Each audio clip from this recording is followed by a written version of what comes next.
Hello guys. So మీరైతే నా get ready with me చాలా మిస్ అవుతున్నారు కదా, అది కూడా కాలేజ్ వర్షన్. సో నేనైతే మళ్ళీ కాలేజ్కి వచ్చేసాను, మాకైతే కాలేజ్ స్టార్ట్ అయిపోయింది. సో లాస్ట్ వీడియోలో మీరు చూసినట్టు ప్రోడక్ట్స్ అవే నేను యూజ్ చేస్తున్నాను. అండ్ ఈసారి అయితే డెఫినెట్గా లింక్ పెట్టేస్తాను సన్ స్క్రీన్ది. నాకైతే టైం కుదరలేదు సన్ స్క్రీన్ లింక్ పెట్టడానికి.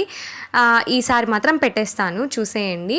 నాకైతే స్మితన్లో చాలా తక్కువకి దొరికింది. అంటే నైకా అండ్ పర్పుల్తో పోల్చుకుంటే దాంట్లోనే కొంచెం తక్కువగా, అంటే కొంచెం తక్కువ రేట్ పడుతుంది అని చెప్పి నా ఒపీనియన్. ఒకసారి మీరు కూడా చూసేయండి, నేను లింక్ పెట్టేస్తాను. నాకైతే ఇది చాలా అంటే చాలా నచ్చింది. ఆయిలీ స్కిన్ వాళ్ళకి మాత్రం మోస్ట్లీ నేను ఇదే ప్రిఫర్ చేస్తాను. ఒకసారి ట్రై చేయండి, సేమ్ ఇదే స్కిన్ కేర్. నాకైతే చాలా అంటే చాలా నచ్చింది, మీరు కూడా ట్రై చేసేయండి. అండ్ యాజ్ యూజువల్ మీకు తెలుసు కదా, నేను క్యాజువల్గా నార్మల్గా సింపుల్గా రెడీ అయిపోయి వెళ్ళిపోయాను అనమాట. సో ఇంకా హెయిర్ స్టైల్ అంటారా, నాకు పెద్ద ఇంట్రెస్ట్ లేదు. సో అందుకని నార్మల్గా వేసుకున్నాను. Okay, bye guys, subscribe.